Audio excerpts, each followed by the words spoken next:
예, 예수님의 제자인 글로바와 이름이 밝혀지지 않는 제자가 예수님의 죽음으로 인하여 실망감을 갖고 또 한편으로는 여자들이 전하여 준 예수가 부활하셨다는 이야기를 들어서나 선뜻 그를 믿지 못하고 예루살렘에서 엠마오로 내려가고 있을 때에 부활하신 주님께서 그들 가운데 나타나셨습니다. 그들에게 길을 가면서 무슨 이야기를 그렇게 하느냐 하는 식으로 그들과 대화를 시도하고 있습니다. 이러한 대화를 통해서 그들은 부활하신 예수님을 결국에 만나게 되었습니다. 그런데 부활하신 주님을 만난 후에 그들에게는 놀라운 변화가 있었는데 그 기록이 오늘 이 누가복음 24장 33절에 있습니다. 곧 그때로 일어나 예루살렘으로 돌아가 보니 부활의 예수님을 만난 후에 한시도 지체할 수가 없었던 겁니다. 이들에게 더 이상 어두컴컴한 밤길도 무서움이 아니었습니다. 두려움이 아니었다는 말입니다. 더욱 예루살렘 성 안에 아직도 자기들을 대적하는 원수들이 가득 차 있음에도 불구하고 당당하게 성으로 들어갈 수가 있었던 겁니다. 이렇게 예수님이 부활하심은 예수님이 죽음을 이기시고 사망 권세를 깨뜨리시고 승리하셨다는 사실의 증거입니다. 이처럼 그들에게 승리하신 예수님의 모습을 보게 된 후에 놀라운 변화가 일어나기 시작했습니다. 우리는 오늘 이 누가복음 24장 본문에서 두 제자가 예수님을 만난 후에 어떠한 변화가 일어난지에 대해서 주목해 보아야 하겠습니다. 그럼 예수님을 만나기 전 그들의 모습은 어떠했는지요? 첫 번째, 예루살렘에서 엠마오로 내려가고 있었습니다. 그들의 모습과 상태는 엠마오는 예루살렘에서 25리 10km 떨어진 서쪽에 위치해 있습니다. 자연히 제자들은 서쪽을 향하여 가고 있는데 마침 저녁에는 서쪽으로 지고 있었습니다. 이들이 서쪽으로 넘어가는 석양을 바라보면서 걸어가는 모습은 쓸쓸한 인생의 허무함을 잘 상징해 주는 것 같았습니다.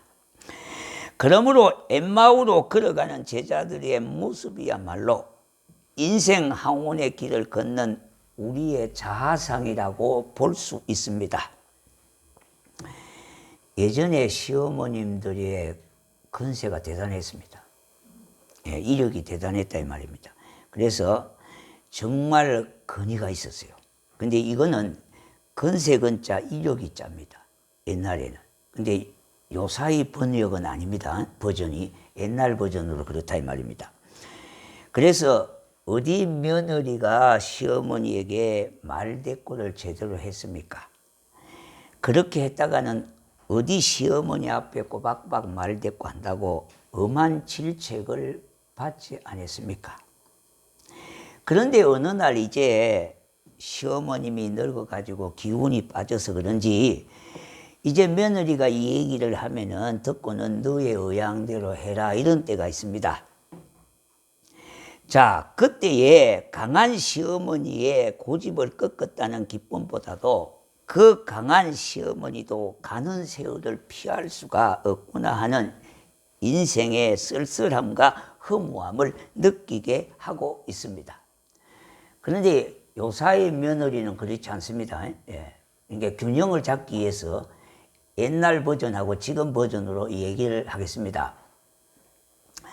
지금 시어머니들은요, 의식을 많이 깨뜨려야 돼요. 옛날 생각하시면 안 돼요.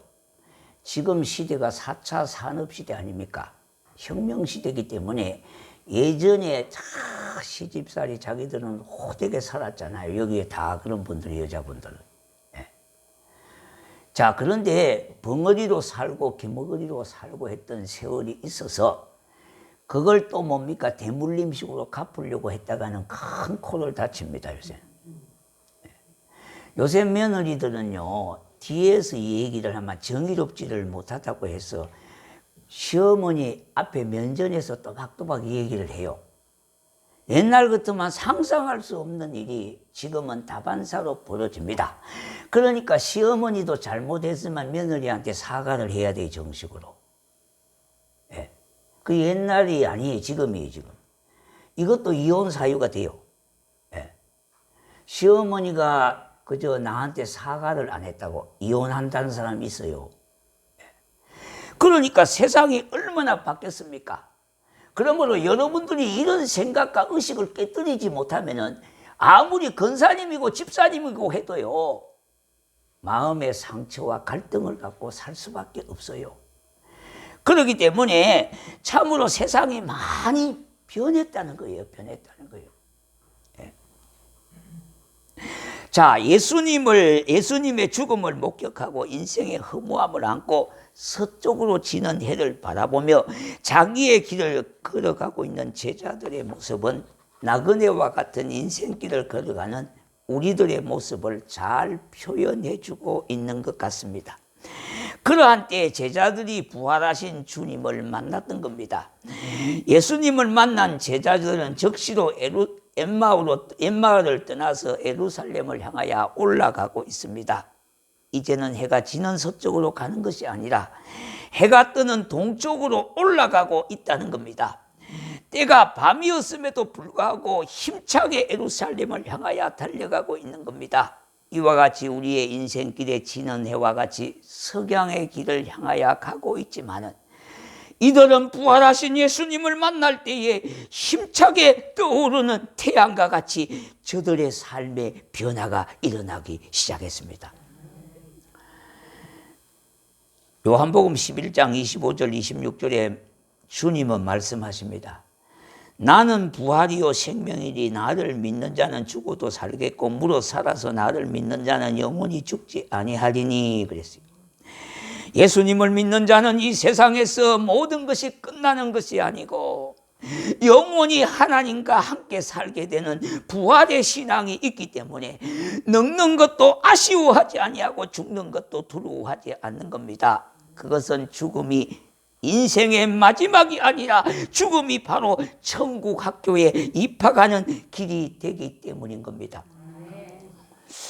어느 집사님이 지병으로 세상을 떠나기 직전에 무엇인가 위로가 되게 하기 위하여 최선을 다하는 남편을 보고 이런 말을 합니다. 여보, 나를 편하게 해주려고 애쓰지 않아도 괜찮아요.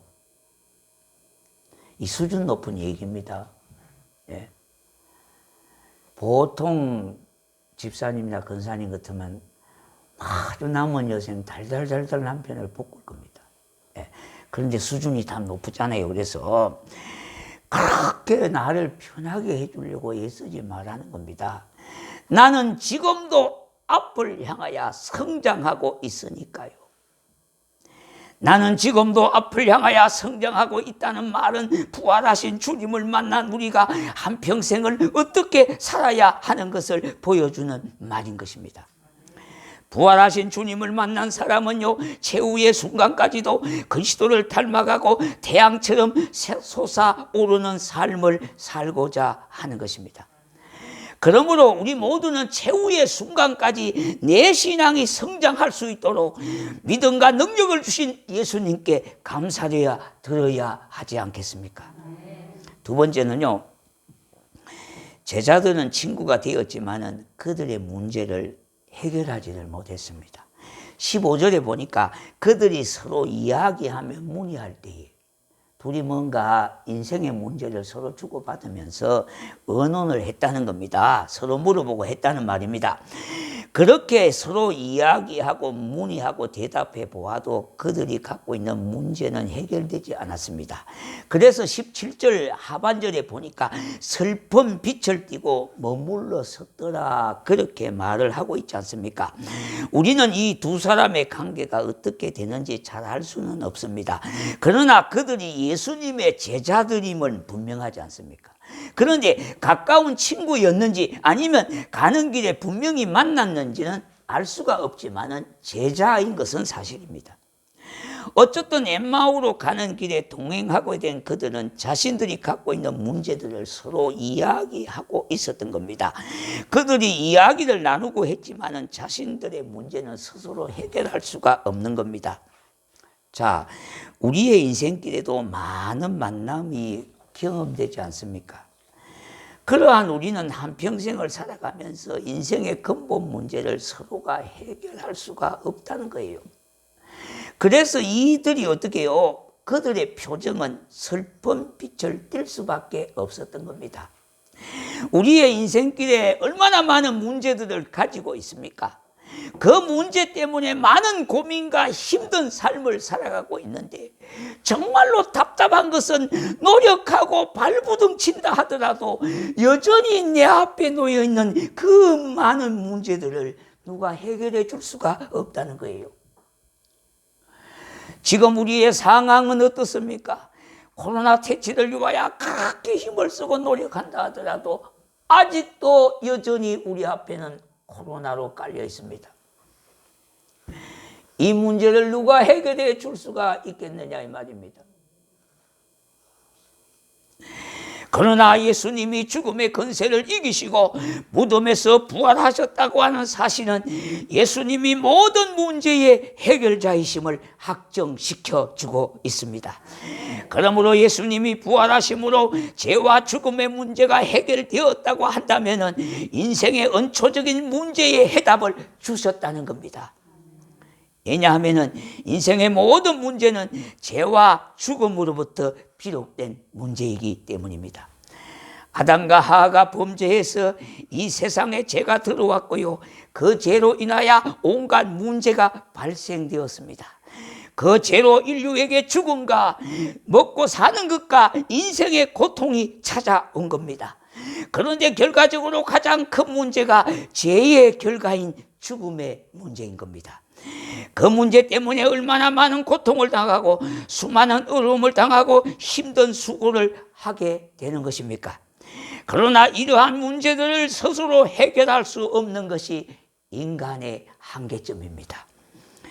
나와 함께하는 길동무도요, 서로의 문제를 해결해 줄 수가 없습니다.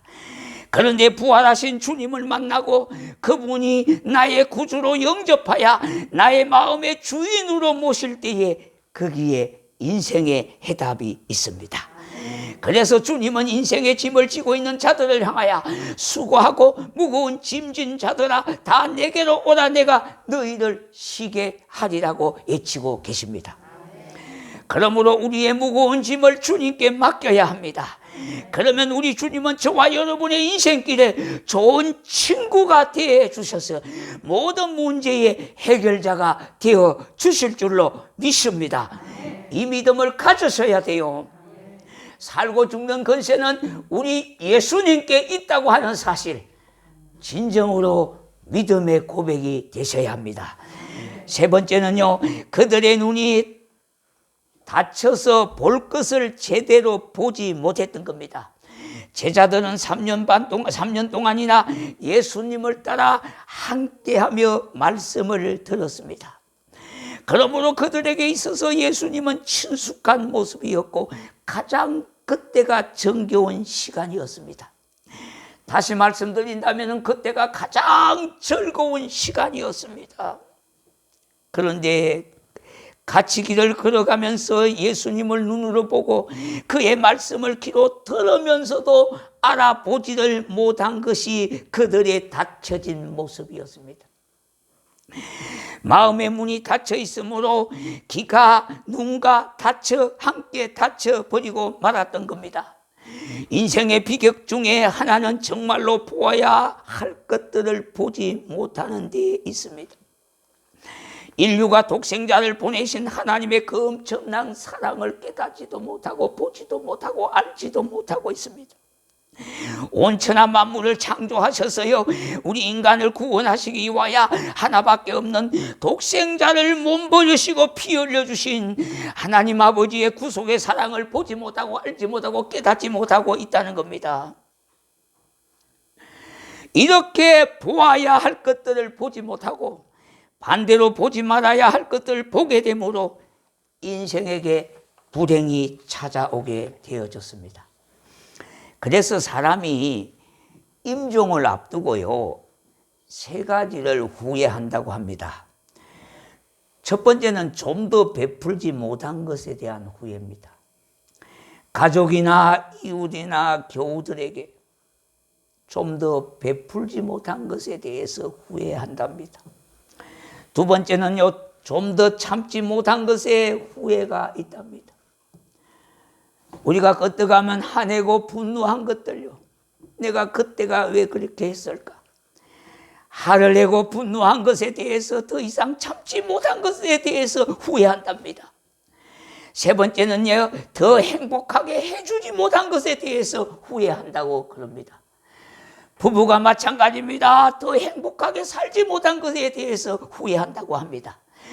이것들은 좀 더 소중한 사람, 좀 더 소중한 일, 좀 더 소중한 행복을 보지 못하고 잘못된 것에 신경 쓰고 산 것에 대한 후회였던 겁니다. 엠마오 도상의 제자들도요, 부활하신 주님을 바라보지 못했으니 얼마나 안타까운 일입니까? 얼마나 보고 싶었던 주님이었습니까? 다른 누구보다도, 다른 어떤 것보다도 꼭 보아야 할 부활의 주님이 아니었습니까? 그런데 그들의 눈은 닫혀 있었습니다. 그런데요, 오늘 이 24장 30절에 보니까 어느 마을에서 음식 잡수실 때에 떡을 가지사 예수님이 축사하시고 떼어 그들에게 주시니 그들의 눈이 밝아졌다고 그랬습니다. 그때 깨달았다는 말입니다. 그때 믿게 되어졌다는 겁니다. 그때 알아보았다는 겁니다. 우리에게도 인생길에 이와 같은 때가 있습니다. 정말로 예수 그리스도가 나의 구주가 됨을 알게 되고 깨닫게 되고 믿어질 때가 있습니다. 그걸 붙잡으셔야 돼요. 그걸 붙잡으셔야 돼요. 입으로 믿는 예수 아닙니다. 생각으로 믿는 예수가 아닙니다. 정말로 믿음으로 믿는 예수, 갈급한 심령 속에 찾아오시는 예수, 내 인생에 참으로 벼랑 끝같이 머물러 있을 때에 나의 등에서 나를 붙잡아 주시는 주님, 이 주님을 만나셔야 돼요. 그래야 승리할 수가 있습니다. 그래야 예수 안에 행복한 인생 살 수가 있습니다. 그것이 두고두고 은혜가 되고 복이 되는 줄로 믿습니다. 엠마오 도상의 제자들도요, 부활하신 주님을 바라보지 못했으니 정말로 안타까웠지만은 그러나 주님께서 떼어주시는 떡을 받아먹고 그들의 눈이 밝아졌습니다. 그렇게 보지 못하는 이들의 눈을 열어 보아야 할 것을 보게 하신 분이 바로 부활의 예수님이 되시는 겁니다. 사랑하는 성도 여러분요, 부활하신 주님은 우리의 닫혀진 문을 열어주셨습니다. 영화 곡성이라고 하는 영화를 보신 분이 계실 겁니다. 그런데 거기에 보면은 두 단어가 의미 있는 단어가 나옵니다. 하나는 무엇이 중요한지, 그리고 또 하나는 현혹되지 마소, 이런 두 단어입니다. 그런데 이 두 단어는 서로 연결이 돼 있어요. 왜냐? 무엇이 중요한지를 모르니까 현혹받고 살잖아요. 현혹을 받으니까 결국은 무엇이 중요한지를 모르니까 현혹받는 삶을 산다 이 말입니다. 그러니까 이 단어는 서로 연결되어지는 단어예요. 정말로 우리가 무엇이 중요한지를 모르니까 세상 것에 현혹이 되어져서요, 그 조그만한 얄팍한 것에 현혹되어져서 믿음을 저버리는 일이 있지 않습니까? 내 성질 내가 안다고 성질 부리다가 믿음을 떠나는 일이 없지 않습니까? 세상 조그만한 그 욕심 때문에요, 믿음을 저버리는 일들 허다히 많지 않습니까? 오늘 우리가 무엇이 중요한지를 모르기 때문에 현혹받는 인생 살지 말아야 합니다. 왜냐하면 천국 갈 때까지요, 우리가 이 세상을 떠날 때까지 두고 후회하는 것이 바로 무엇이 중요한지를 모르고 살았던 겁니다. 그러므로 우리가 정말 무엇이 중요한가를 깨달으면서 새로운 가치관을 가지고 남은 여생을 살아가야 하겠습니다. 오늘 이 본문의 제자들과 그리고 나머지 제자들은요, 모두 예수님의 부활을 개인적으로 체험한 후에 예전과 다른 삶을 살게 되어졌던 겁니다. 이들이 비록 가난한 자들이었지만은 고아와 가부들을 구제하는 삶을 살았던 겁니다. 목숨을 구하고자 숨어있던 그들이요, 예루살렘 한복판에서 120명의 대집회를 열게 되어졌습니다. 새벽 달구기를 전에 3번이나 예수를 부인하고 살 길을 찾기 위하여 발부둥했던 베드로가 큰 거리에서 인류의 구원의 소망은 예수님께 있다고 외쳤을 때에 3,000명이나 하나님께로 돌아오는 놀라운 역사가 있었습니다. 이렇게 이들은 하나와 같이 무엇이 더 중요하고 덜 중요한지를 새롭게 깨닫게 되어진 겁니다.